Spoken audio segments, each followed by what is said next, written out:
So I brought an umbrella to this rave because it was pissing down when I left, but I've got a predicament. It's a good umbrella, so I don't want to get rid of it, but I'm not paying for the cloakroom to hold an umbrella there. And I doubt they'll let me in with it. And even if they did, I don't want to hold on to it all night. So I'm going to stash it somewhere nearby and hopefully it's there when I leave later. Let's see. All right, it's in there. You see it? Next to that thing, that warning sign. So we'll see if that's there after the rave. Hopefully it is, fingers crossed. I really do hope so. Because it's a good umbrella, man. It's always handy to have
fun. Let's see if my umbrella's still there. I need to see if my umbrella's still there. I recognize that. I actually fucking recognize that, I swear to God. I think the umbrella's over there. Let me cross the road and see. Oh. Is it gonna be there? Is it gonna be there? Yes, it's there! I don't know why that makes me laugh so much, but I just assumed it was gonna go. Yes, you're covered with me, my friend. Oh, that's funny. At least, look, never let a good thing go to waste. What's the fucking point?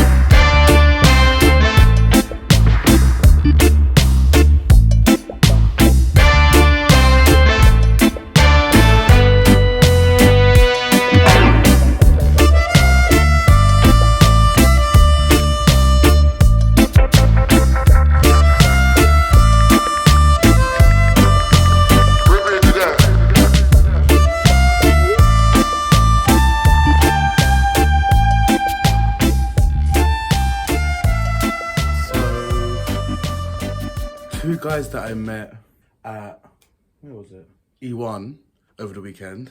Two guys from New Zealand. They're going away the end of this week, but they might be able to come over tonight and do the episode. They just replied now saying send the location. Yeah, so tonight around 8, I think they're gonna come over and we're gonna do an episode. Obviously I met them for like 2-3 minutes over the weekend, but they seem really nice and interesting, so I'm excited to do the episode. It'll be fun, it'll be good. I just gotta get through the day. They're outside now, so Jamie's gonna fuck off and they're gonna come up.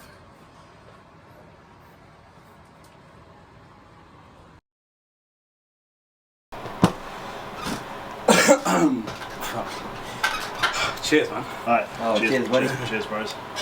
Cheers. Cheers. To London, I guess. Yo, to London. New people. To London, yeah. To London, Yeah. new people, new beginnings, man.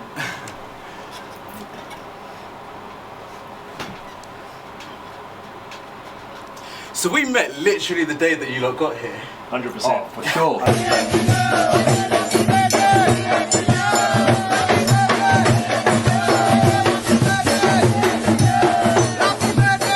For sure, bro. Yeah. That's how we know. That's so fucking jokes. Before we get into anything else, can you tell me, like, was this like a heavily planned trip? Have you always wanted to do this? How did you guys? I'd say, yeah. Damn, you go first, bro. Yeah, if I'm being honest, My bro here, I've known him since about 10 years old. We played in the same football team growing up. Went to the same high school together, and we've just been going through life. Always been bros. Always catching up here and there for a beer, for a smoke, for a joint. And then he just said, "Hey mate, fuck, I'm going to Europe." We've always loved, you know, fucking going to Europe, or like, first time in Europe for both of us basically. And he just sold me on the idea. He's like, "Bro, I'm gonna go Europe. I'm gonna go Greece. I'm gonna go Rome, Paris, London."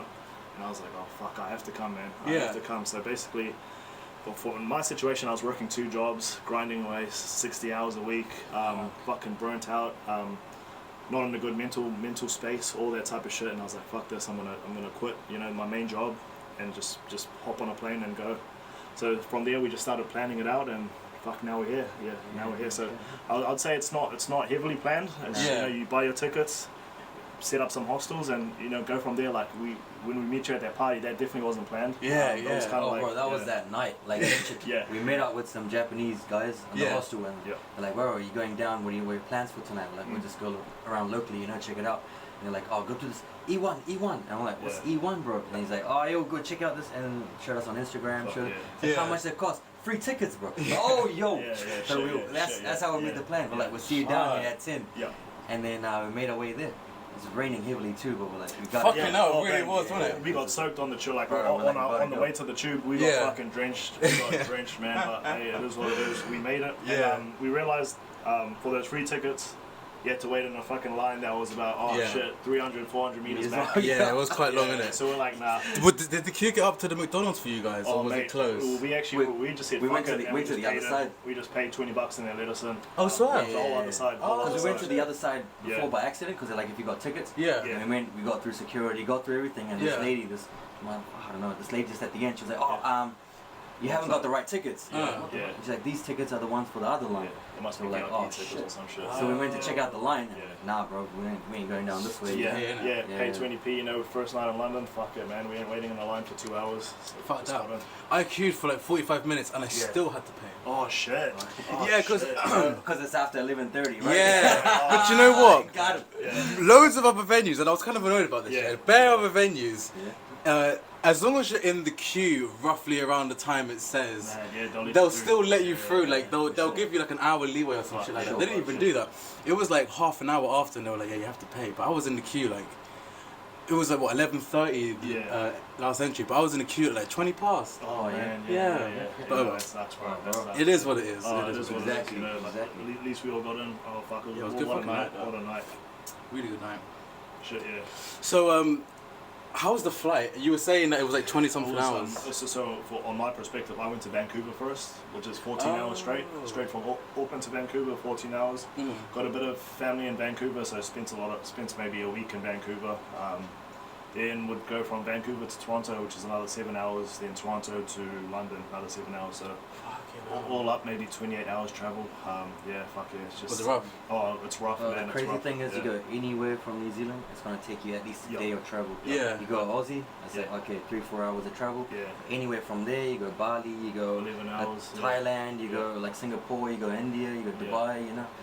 It's another like 12-hour flight. It's a mission, man, and it's fucking. You get jealous talking to other Europeans and shit around the hostel. They're like, "Yeah, I'm from Italy. It only took me an hour to get here." Like, "Oh mate, you know." It cost me like 25-30 pounds to get here. Bro, you know, madness.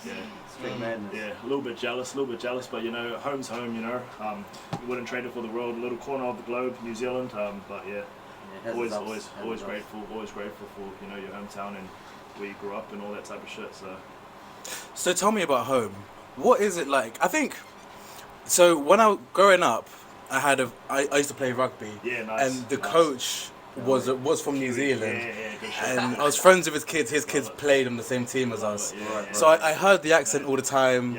I'd see the Kiwi and All Blacks, all that shit. He was obsessed with the All Blacks. I think he even took me to one game one time. I can't remember who it was, but crazy, so that's my only exposure to people from New Zealand, like that rugby side of it. But you guys, tell me what it was like for you, what New Zealand is to you guys. So what's the name of the place that you grew up? Auckland City. Auckland. Yeah, so we're both from South Auckland, Manurewa.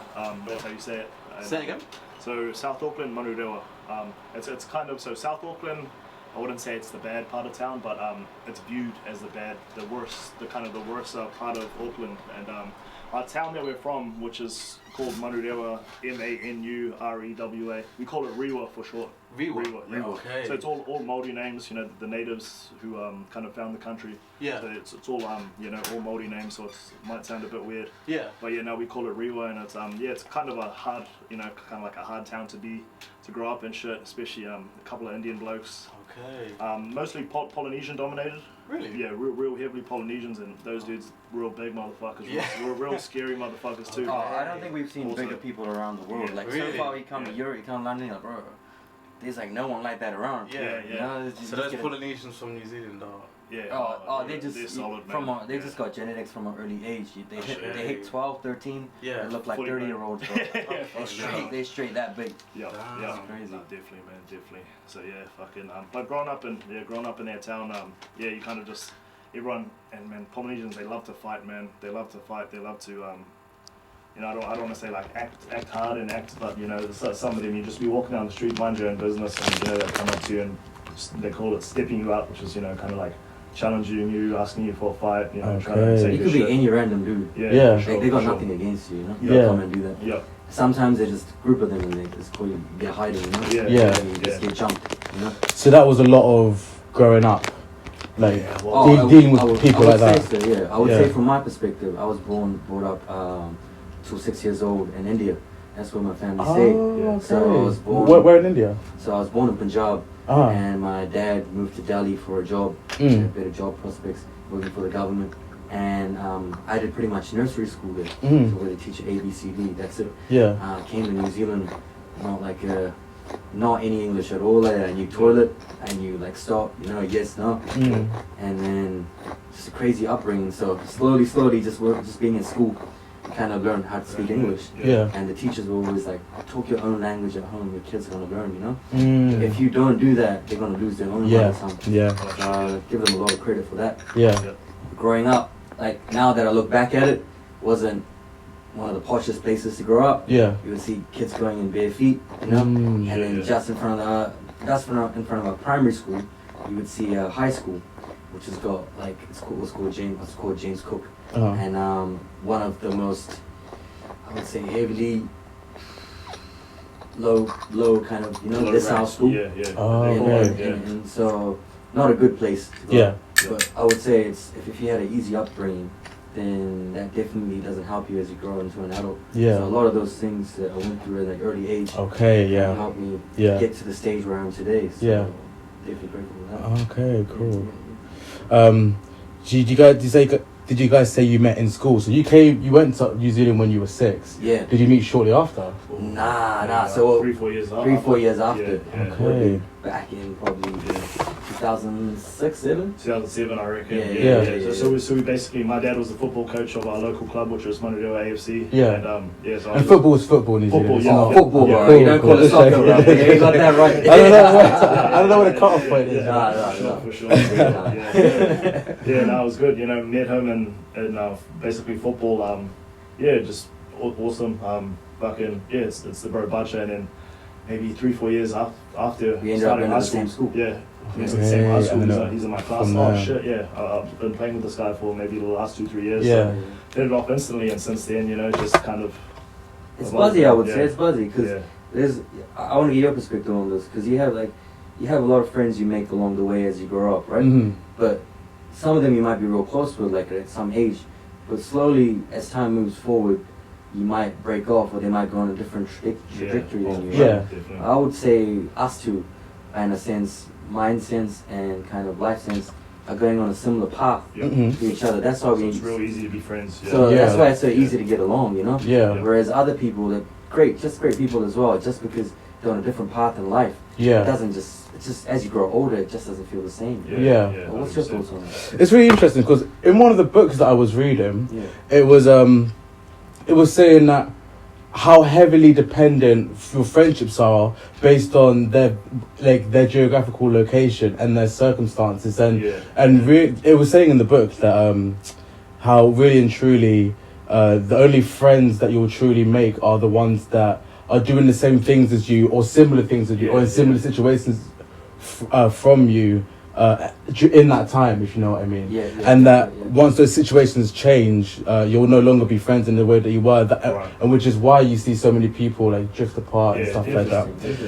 And I found that interesting. I felt like that does make sense, and it's very true. It's kind of like why uni students become so good friends, because they get surrounded by people that are in the exact same situation as them, 100%. All thrown in a new environment, in a new accommodation. They've got to figure it out, and they find solidarity in that, and then they're really close friends. But then, like you see with a lot of them, once they're out of that environment, they don't really remain friends. 100%. But then you do see those people that connect deeper than that, and they'll travel, halfway around the country, halfway around the world to actually see those people, even though they don't see them in their day-to-day or all the time. They still think about them. And like, I feel like as I've gotten older, like, I feel like if you live your life on autopilot, or how you would as a teenager, you do gravitate towards those people that have the similarities. But I feel like as you get older, and I feel this in myself, that like I just really reflect and recognize the people that truly actually gave a fuck about me and actually loved me and were there for me, and those moments. And I kind of value and hold those moments in my head and remember those people and know that I'd want to see and connect with those people, even though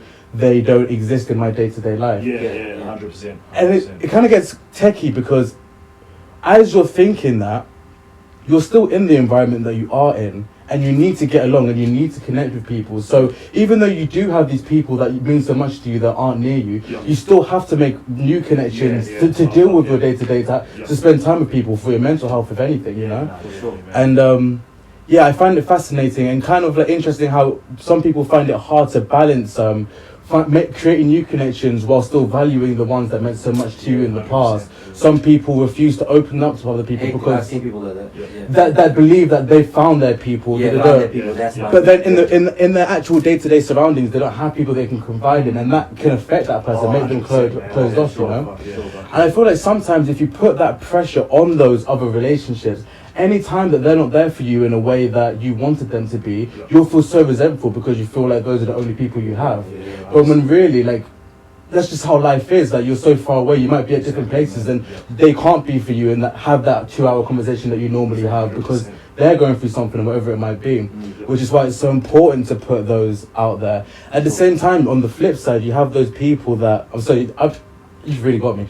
At the flip side, on the flip side, you have those people that only care about those new connections, they only care about the people that are around them, and almost feel like, well, if you're not with me there in my day-to-day, why am I going to care? But then you miss out on the people that know you deepest, because as you get older, you change and evolve, and some of those people that you grew with back then, it's comforting knowing that they knew that past you, what I mean? So then sometimes you feel surrounded by people, but surrounded by people that don't truly know you, or don't know previous versions of you, only know the current you. And sometimes that's what it feels like over here, Like, no one knows our past, no one knows how we grew up. But this guy does, I know him, but everyone else, it's like... So is it comforting in a way to have each other, knowing that you know each other while being able to meet all of these new people? I'd say so. I would say it feels more like a team effort. You got someone got your back, That's how it feels like. 100%. Anytime you get into a situation, you got someone you can rely on, Like we said, we've always grown up together and just stayed solid, the whole relationship, ups and downs always, but just it's never a big thing with us. Fucking, we never really had a fight, nothing like that.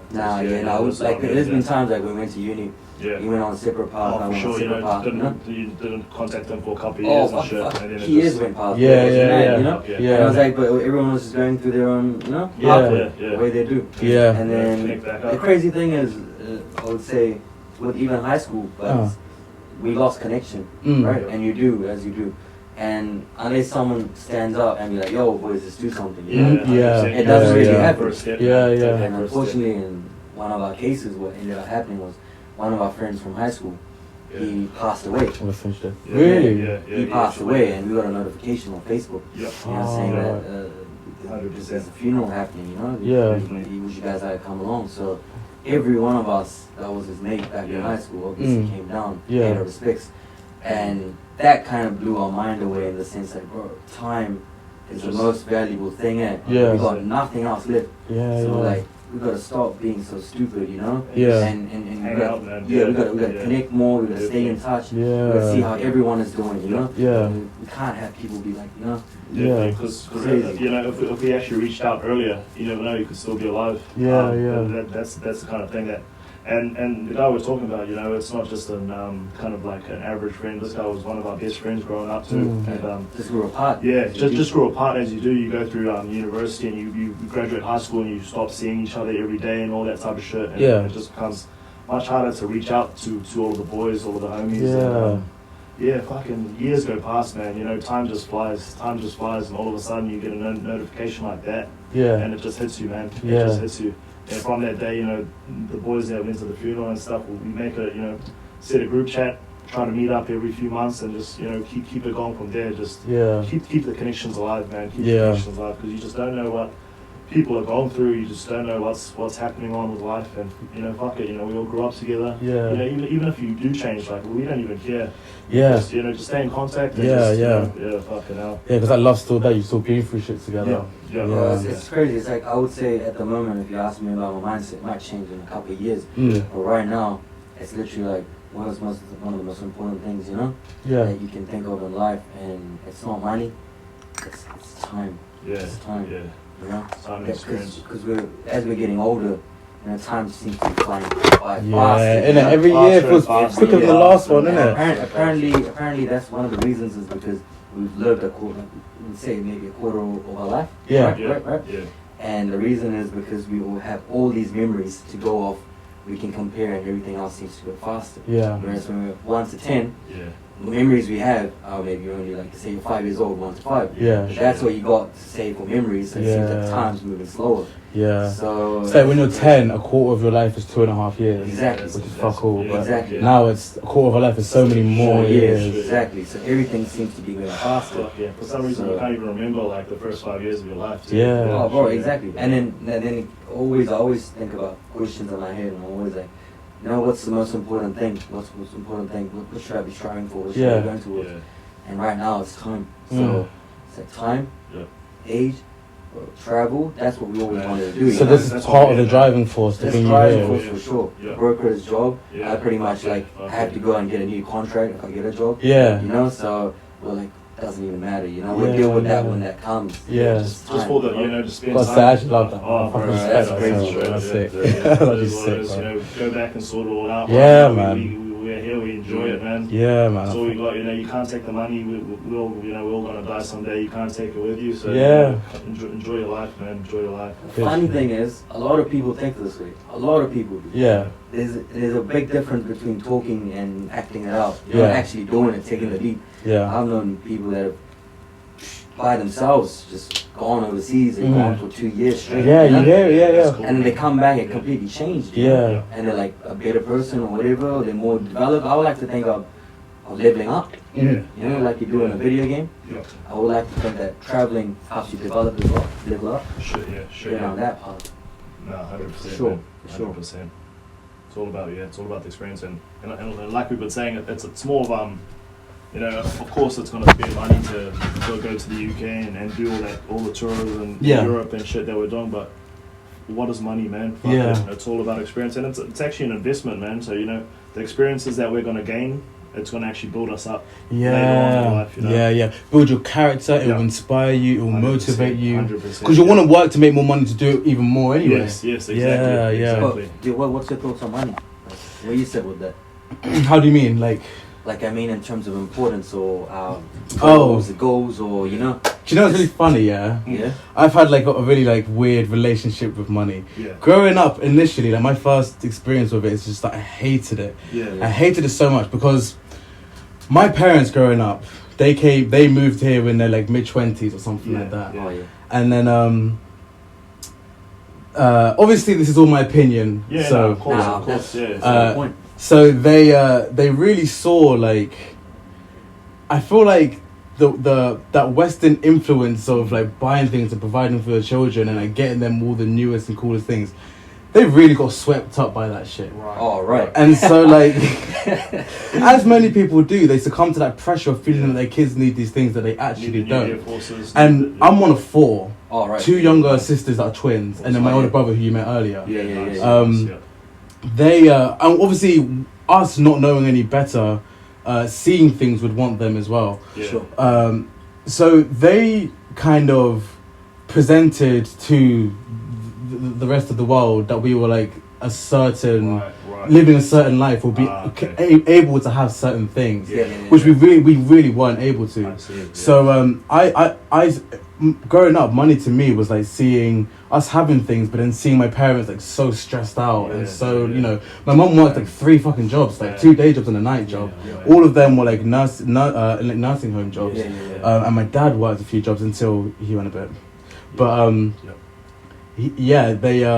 they really like struggled and thing. And when I look back on it, it really was just so that they could keep up and like and be presented as people who could provide for their children, do all this stuff. Well, really, we could have lived a lot of, obviously, all of my opinion. We could have lived a lot of simpler existence and got by it and wouldn't have descended to the problems and the situations that we descended to. So kind of like in your perspective, right, of what you're kind of saying, it wasn't too necessary on your behalf. Like you kind of at the time it might have been cool. At the same time, I was the person who wanted it at the time. Do you know what I mean? Because I was the kid. So I guess kids do. Do you know what I mean? But then you want. All of that from me and the parent. It's the trap of that's how you need to live. That's how you need to be. So I clocked that. I can't lie. I started smoking weed and taking jobs from quite an early age. So I kind of clocked that, and I was like, I just hate hate the structure of the way everything is, because this is what everyone's after.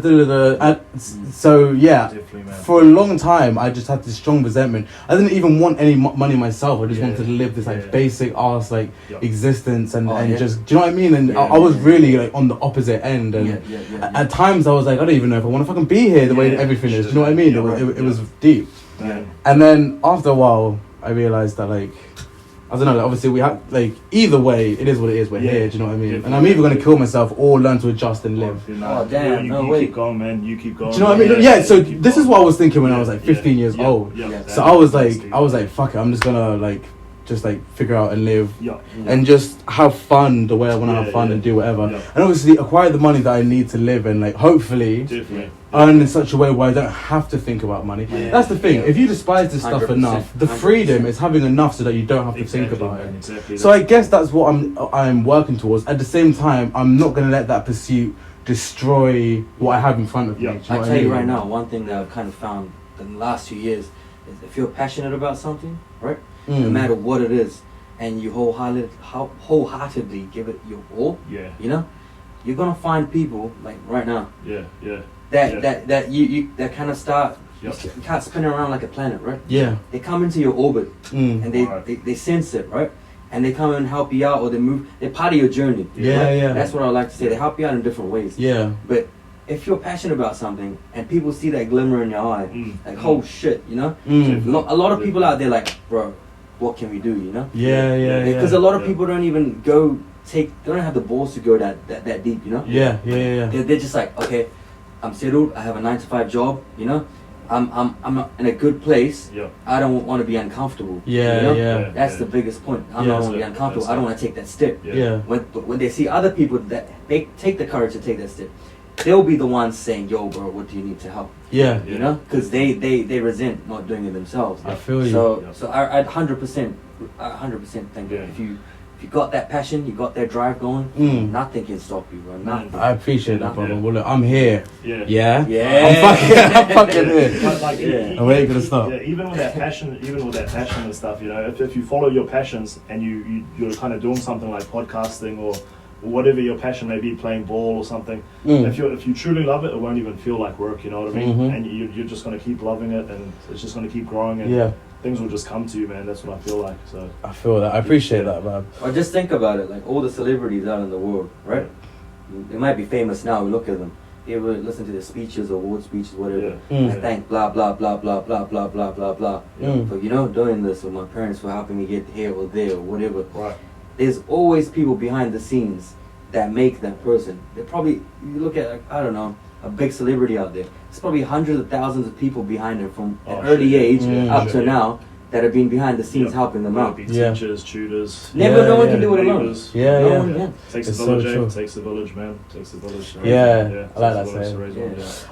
Definitely. Oh, there it is. So, can you pass me the ashtray that's just behind you over there? Yeah, easy, man. Easy. I completely forgot where it was. Easy, yes, bro. Tell me what you guys are like. Love. What's your guys' thing? For me, man, my passion is sports. So I'm actually a rugby league player back home. Really? Yeah, I love rugby league. Shit. And in my league, I'm the only person of my descent. So I play in the league. I play in the league with probably 98% Polynesian. So you got your Maoris, you got your Tongans, you got your Samoans. All big scary motherfuckers. Yeah. And you got me, just a tall lanky Indian motherfucker. What position are you? So I'm a second rower. Wait. So I play second row. Second row and prop. Okay. Lock, always in the forwards. Like running straight, bro. Yeah. Do you have any footage? A little bit. I'll send you some. Yeah, I'll send you some. Play that shit. Yeah, definitely. I'll send you some. Nice. I got a game in Brisbane, so I'm flying from. I'm going from. We just changed our flights. So I'm changing my flights. Just gonna go back home. My coach called me. He's like, "Hey mate, we need you to play." So I'm actually playing for India Rugby League. Yeah, we kind of only just started the team about 3-4 years ago. It's mostly just a bit of Anzacs, people from Australia, Indians from Australia, Indians from New Zealand. We're the only ones who kind of play rugby. We've actually got, I think, 2 new players from the UK who are coming down to play for us. Okay. Yeah, so we currently have no Indian-born players, mostly just Western-born players and Aussie and New Zealanders. But yeah, we're just trying to, I wouldn't say get us on the map, just trying to get more of our people involved in like sports that ain't cricket. Just sports that are out there. And man, it's a powerful feeling because I grew up a very shy dude, man. Very shy dude. And my always, I was born and bred here in born and bred in New Zealand. And the culture in New Zealand, it's all about rugby, contact sports, all that type of shit. So yeah, just growing up, I was like, okay, that looks awesome. And I was always so passionate watching the rugby, all that shit. I was like, why is there no Indians playing? Why is there no Indians? I was like, fuck it, I'll be the first one. I might, of course, I'm getting to that age. Okay, might not make professionally, but maybe a kid watching randomly stumbles in the park.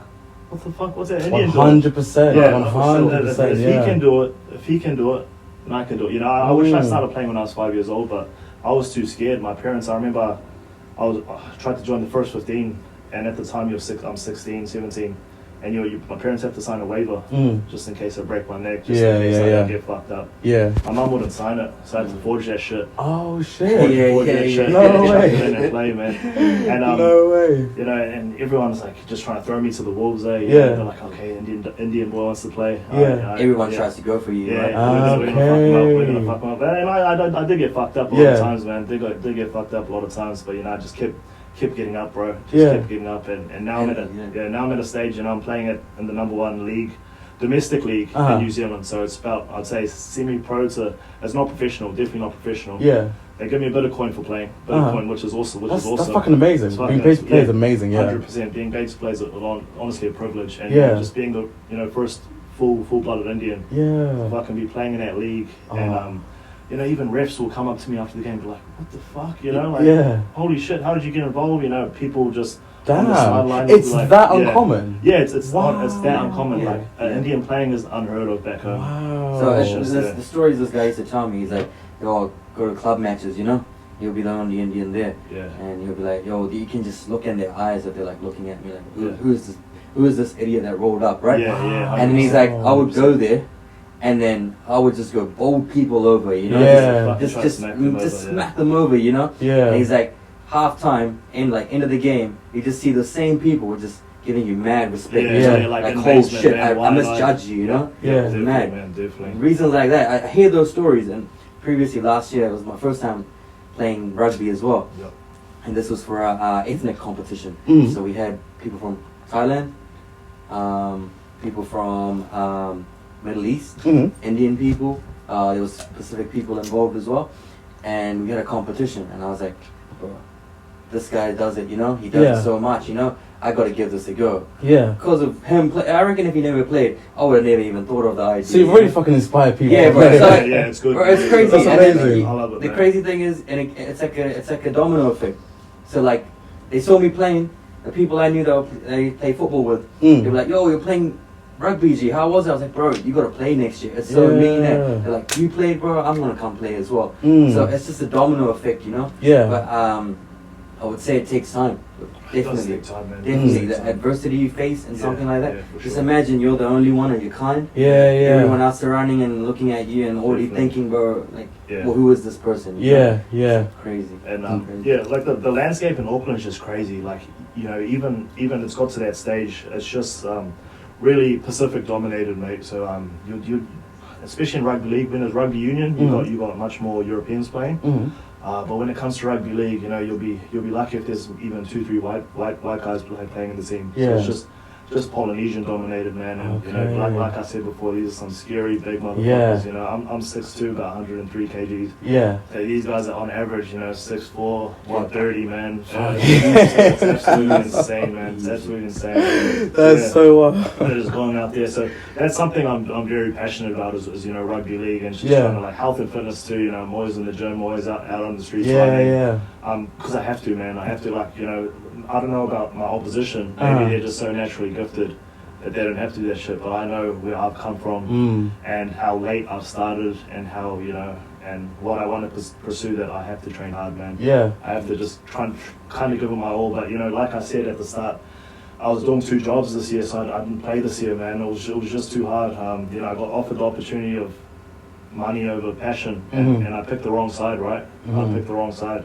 If I could go back in time 6 months, I would probably say no to that second job and just continue to keep playing. Cause, may I ask what the second job was? So it was basically kind of the same job, just for a different company. So I'm a GIS analyst, which is just looking at satellite imagery and making maps and all this IT mumbo. You look at satellite images and make maps? For who? For Auckland Council back home. The government. Government. And what kind of maps are they, like? So, road maps? Anything from, so I worked at Water Care, which was just making maps for like the water pipes and what's it called?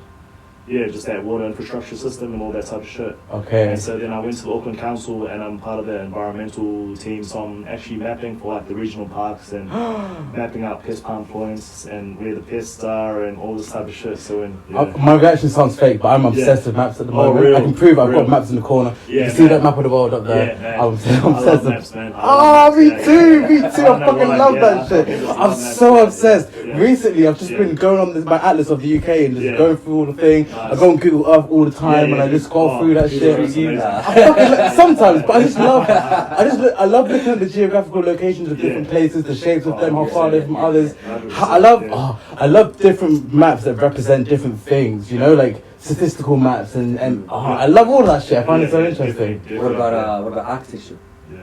I find architecture really interesting. I'm really ignorant to it. Like I'm not really like, do you know what I mean? Like I don't understand it really well. But I do watch videos on it on YouTube all the time. So I've studied architecture. Really? I'm an architect. Oh my god. So is that your job as well? Yeah. So like, you know, I was talking about passions before. Yeah. One of my passions was growing up. I love to draw. You know, be creative. Before you carry on, I'm gonna double check that camera. Okay? Oh yeah, sure, bro. So when I was growing up, loved drawing, you know, even making models, things of that nature. And when I got to year 13, which is the last year of high school, I started deciding what you want to do in university. I took the right courses and I was like, maybe architecture is the way to go, you know? I didn't do visual arts. I wasn't a big visual arts person, but I was creative in a sense of more practical ways. So I studied that and got into university. I was like, architecture, let's see how it goes. We started off with probably 300 students in our first year. I was cut down to 150. Oh wow. So 150 people dropped out, half are gone in the first year. And the reason is a lot of people join up, but then they realize, okay, architecture is just more than creativity. It's a lot more involved in it, you know? A lot more thinking and practical things involved in it. Some people didn't like it, they dropped out. But I loved it. Luckily I loved it. And I kept it going, did my masters, you know, got into a good job. And here I am today, and one of the reasons I'm in Europe as well is I just love architecture, bro. I brought a little sketchbook with me that it's like every place I go, the ones that really resonate with me, you know, just sit down and sketch for a while, get that creativity back. So I would definitely say architecture would be my passion. If you had to ask me that, I would say one of the craziest things that I would love to do in architecture would be leave something behind. a building of some sort. Okay. That has a significance. Yeah. You know? Be able to design something. In the architecture community, there's heaps of buildings like that. Yeah. You know, you got the Villa Savoy in France, and you got the Pavilion. You got the Barcelona Pavilion, Barcelona. Yeah. It's the Sagra Familia or something it's called. Mm-hmm. And then you've got all the classical buildings from back in the day. That's what inspires me. I'm like, if those people could build those back in the day and they still survive today, the mentality and then the ideas and those thoughts, why can't it be done today that people look 1,000 years from now, you know? Yeah. So that's my passion. That's something I would like to achieve in architecture for sure. Yeah. Yeah. What's the architecture and style like in New Zealand? I would say it's contemporary at the moment. Okay. Contemporary architecture. We're moving towards contemporary. Before that, probably modernism. There's a lot of that involved. What do those two things mean exactly? Okay. Good idea. Yeah, good thing. So I would say modernism. A good way to look at it is look at it in the terms of having clean lines and detailing without a lot of. Great example, Rome, classical buildings. You see columns. They've got detailing on them, some type of pattern on them. Mm-hmm. We see the architraves up the top, they got things on them, right? It's getting rid of all that information. Okay. You got a stair, Nice and simple. you got a sleek, nice timber stair. Right. You just got the stair itself, no structural thing showing. That's it. You walk up the stairs, floating stairs, right? Yeah. Just go up. That's what modern architecture is. Okay. So it's about living clean, easy, simple lines. Yeah. Without crazy detailing in them. Yeah. And I could go on about it, but we've studied about it. There's Art Deco, which is the complete opposite. Yeah. It goes into we got to detail every single thing we have. You know, Nice, a light, nice. a bulb. You know, you name it, we got to detail it. That's cool. And what's that called? That's called what's the word I use? I forgot the word I just used. You can repeat it back. No, before Art that. Deco. Art Deco, yes. Art Deco. Okay. That's the word. And so what is contemporary then? So contemporary is a mixture of modernism and new ideas from today. They just have named it contemporary architecture. So I would say we can see examples of it anywhere there's timber. So again, keeping clean ideas, clean lines everywhere, using timber as materials, concrete, glass. Those type of materials are used. You probably see a lot of straight lines and geometry used, maybe curves here and there. But that's contemporary architecture today. But one thing I would like to say is that we should move more towards a sustainable architecture, which you can see quite a lot in London. I was quite surprised. I have some photos I can share with you later. Oh, please. There's literally green walls in the front of the street. That's madness. We're starting to get that stuff in New Zealand, but it's not there yet. In Australia, we've got it. London is great at it. New Zealand needs to pick up the pace here. What do you mean by green walls? Green walls are like, imagine just planting in front of the whole wall. You don't see any concrete at all. They're like vertical green walls. No, I know what you mean. I've seen a few. The sustainability of it's crazy. You can have a small courtyard in a high-rise building. Yeah. You can do wonders. You know, you got a little place you can grow your veggies. You've got cool. oxygen coming in. You know, there's collecting carbon. Yeah. You get the water in. It's soaking up the water nutrients. You know, Yeah. there's a lot involved. There's a lot you can do with architecture. It's just how far your imagination goes. Yeah. I'll say traveling with this guy, you know, we've been on a few trips and you know, just traveling to like classical places like the few trips, other trips we've been to, maybe Brisbane, Sydney, you know, just not as glamorous as London, right? But walking around with him, oh bro, look at that.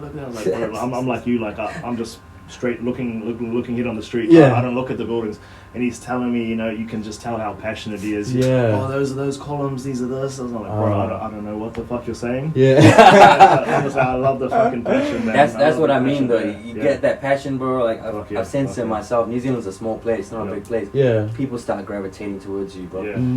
The like-minded people. Yeah. Definitely. It's just natural. I don't know how it works. Yeah. But it works. Yeah. It's interesting. It is a beautiful thing, isn't it? Yeah, for sure. Definitely. Do you have a favourite number? Somebody's as dumb as fuck. Yeah, no, that's right. My favorite number is probably 8. Mine too. Yeah, mad. Why's mad. yours? So when I was younger, our family got together. We had like this Melbourne Cup event, which is like a horse race. Oh, here we go. And you know, you just put some money in the pot, and they got the kids involved, and they just like pick a number. And I remember I picked 8, and I won out of the whole family. And it would have been like only $30-40. Yeah. But since then, 8 has just been kind Lucky of like my number. lucky number. And you know, even when I was I played prop, which is rugby league. Yeah. Number 8 is my number. So Nice. whenever I'm a prop, so you either get number 8 or number 10. I talk to my other prop. Hey, give me that number 8. You know, but what do you call the position at the back of the scrum, number 8? So we're talking about rugby league, not rugby so union. it's Definitely. So I think So you're thinking about rugby? I used to play union. Yeah, definitely. Yes, I played both. So I've just loved rugby league. I see. It's a bit more simple game, but more straightforward. So is it 3-man scrum in league? It's and so in union I believe it's 8-man scrum. Yeah. And league it's about 5. 5, yeah. So 1, 2, 3. So there's no flankers and no. Nah, 6-man scrum. So no flankers basically. Just there is a number 8. Yeah, but we call them 13. Okay. Yeah, 13. Okay. Yeah, definitely. So it's weird. Our props are still that dude. Yeah. Those 2 dudes in the front. Yeah. Then our hookers that do the middle. And then our second rowers are kind of like the 2, and then our 13. Yeah, definitely. Okay. Yeah. So and the 13 is called the lock. Oh. Yeah, so it's not like union where the 2 locks are number 3 and 4. It's, our second rowers are number 11 and 12, and those are kind of the locks, which will be your taller, lankier guys who just go 80 minutes. So So I started off as prop. Yeah, I started off as a number 8 and number 10. Okay. As I got fitter, as I got better, they're like, nah, okay, we need them 80 minutes. Yeah. So I've kind of evolved into a second rower. Yeah. And basically, the dude at the back is like if you played union, your number 8 is basically your best ball runner, your best tackler, just your overall hard man. Yeah. So it's kind of an honor when you get called to be like, okay, Eshaan, you're number 13. Yeah. You know, so some games I've had the honor to be number 13, and you just know, okay, you're the hard man of the team. Yeah. You're gonna lead the forward pack and all that type of shit. When was the last time you cried? Last time I cried would be 2021 when my grandmother died.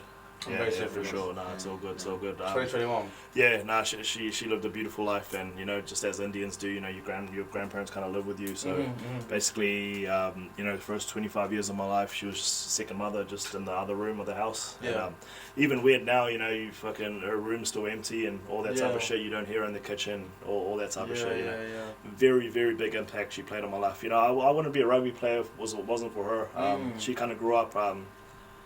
Struggled, and so we're Fijian Indian, kind of bit of basically like colony Indian. Yeah. Wherever the British went, they took Indians. So they go Jamaica, they take Indians. They go wherever when they go Fiji, they've taken Indians. So that's kind of like where my background is. So she kind of lived a hard life and back in Fiji, and she would always tell me about her brothers being boxers and wrestlers, and she would always encourage me to eat and just kind of be something, be a hard man, be strong, be a real man basically. So if it wasn't for her, a lot of teaching. So of course it hit deep when she died, but she went at 96, so a very good innings. So honestly can't complain, and love her to death. But probably the last time I cried. Yeah. For me, it's probably got to be my grandfather. And the reason for that is to see him go through the stages of life that he did. It was probably the last 6 months he had was with us before passing away. Okay. And it was getting to the point where literally taking care of everything for the person, and seeing him get to that stage, and it helps you as a person yourself. I was younger back then. It helps you develop as a person as well. You learn a lot of things about life or situations. It's the situations you go through in life that help you, shape you into what you are. And I would say, during that time was one of the roughest times I had for me. It was the last time I cried. And when was that? What period of time? How long ago? Oh, that would have been 20. I would say 2015. Wow. 2015. I've been cried for 7 years. Wow.